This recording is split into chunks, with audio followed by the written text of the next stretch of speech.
Olá pessoal, estamos aqui de volta aos estudos do nosso Regimento Interno TRT 15ª Região e chegamos finalmente à última parte, a parte 5 do artigo número 22, que trata das competências do presidente. Vamos então fechar as competências do presidente do TRT 15ª e vamos já avançar para o artigo número 23, que é muito simples, fala sobre a designação de juízes auxiliares. Continuando os estudos, então, cabe ao presidente do tribunal, inciso 41, apresentar ao tribunal pleno, até a última sessão de março, o relatório geral dos trabalhos realizados no exercício anterior, cuja cópia será enviada ao TST. Então, cabe a apresentação ao tribunal pleno de um relatório geral dos trabalhos realizados pelo TRT 15ª. 42. Submeter ao tribunal pleno a proposta orçamentária antes do seu envio ao órgão competente.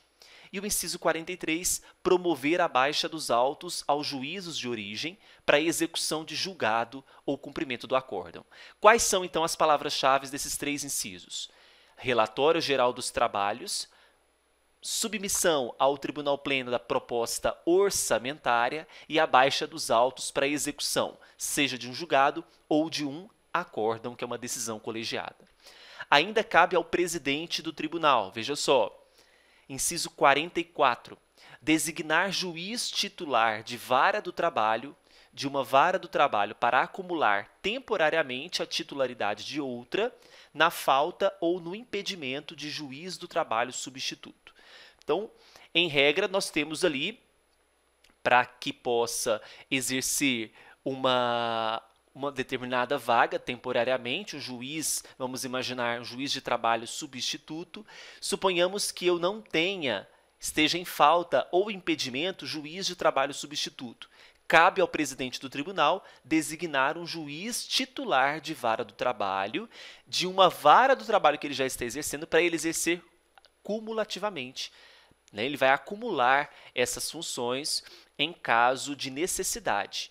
Quais são essas hipóteses? Falta ou impedimento de um juiz do trabalho substituto. Inciso 45. Fazer cumprir as decisões do STF, do Tribunal Superior do Trabalho e as do próprio tribunal nos processos e na esfera de sua competência, bem como determinar aos juízes de primeiro grau que as cumpram, ordenando a realização de atos processuais e diligências necessárias. Então, cumprir, fazer com que as decisões do STF, TST, do próprio tribunal sejam cumpridas e também determinar que aos juízes de primeiro grau cumpram, ordenando a realização de atos processuais. 46. Organizar as secretarias e os demais serviços necessários ao funcionamento da Justiça do Trabalho da 15ª Região, baixando, quando for o caso, os regulamentos que deverão ser observados pelas unidades de serviço. Quais são as palavras-chave, então? Designação de juiz titular de vara do trabalho, fazer cumprir decisões e organizar secretarias e demais serviços. 47. Determinar a antecipação ou prorrogação do horário de funcionamento dos órgãos da Justiça do Trabalho da 15ª Região, inclusive o de seus servidores, ressalvado o horário de sessões dos órgãos judicantes do tribunal. 48. Suspender preventivamente juiz não vitalício, na hipótese do parágrafo único do artigo 100, caso em que se submeterá à apreciação do órgão especial na primeira sessão ordinária. E 49. Encaminhar ao tribunal pleno a proposta de planejamento estratégico quinquenal. Palavras-chave aqui: antecipação ou prorrogação de horário, suspender privativamente juiz não vitalício e planejamento estratégico quinquenal. Isso aqui é importante, eu assinalo como muito importante, porque ao mencionar essa competência como do presidente, eles podem colocar que o planejamento estratégico é bienal, anual, trienal, de 4 em 4 anos, ok? Então veja que é de 5 em 5 anos, muito cuidado. 50.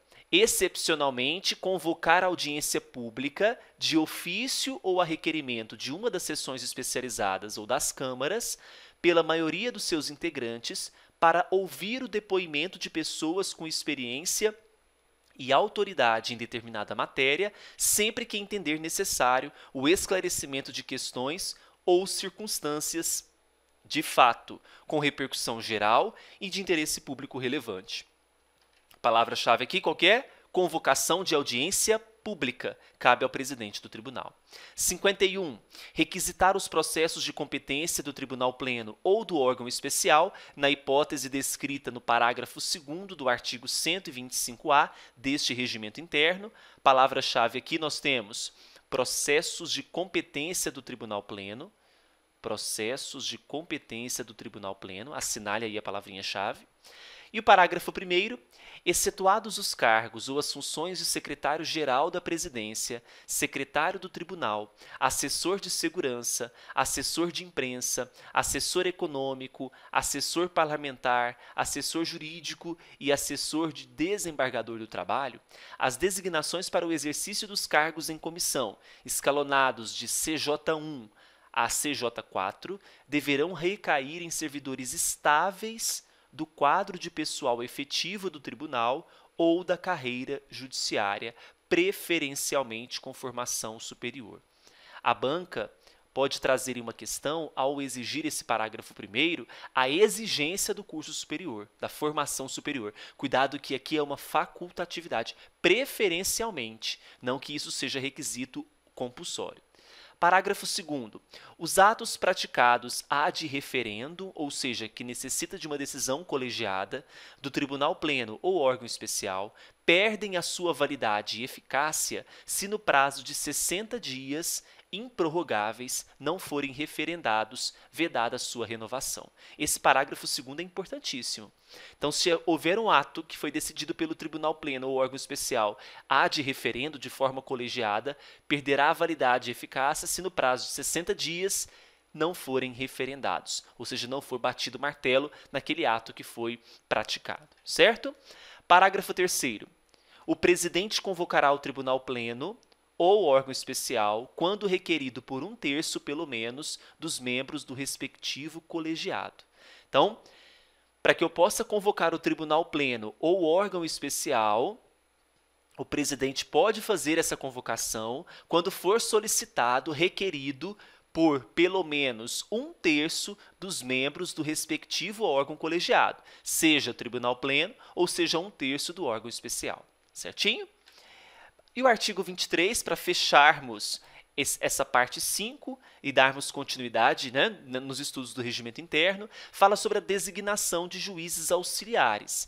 A convocação, a designação de juízes auxiliares é competência do presidente. O presidente ele poderá designar, dentre os juízes titulares da vara de trabalho vitalícios, até 2 juízes auxiliares para o seu gabinete para exercício durante sua gestão. Quem não poderá ser juiz auxiliar? Aquele juiz que já tenha sido designado por 2 biênios. Então, muito cuidado. Poderá designar o presidente até 2 juízes auxiliares, mas não poderá ser indicado para juiz auxiliar aquele juiz que já tenha sido designado por 2 biênios. Certinho? Bom, a gente fecha, portanto, o artigo número 22, foi bem extenso, né? O artigo 22, tratamos de todas, fizemos a leitura de todas as competências do presidente. Isso é muito importante, né? Estudar competência recai ali que você estude, leia essas competências várias vezes, porque pode ser objeto de prova, principalmente as que designam prazo, tempo, quórum, essas são as mais importantes que podem gerar mais dúvidas na prova. E para que você possa gravar esse conteúdo, mais uma vez chamo vocês a adquirir o curso de 80 questões comentadas inéditas do Regimento Interno TRT 15ª Região, que nós já entreguei a aula 4. Já foram 40 questões, já tem 40 questões disponíveis para vocês. Desejo a todos bons estudos e a gente se vê amanhã com mais dicas do Regimento Interno. Tchau, tchau.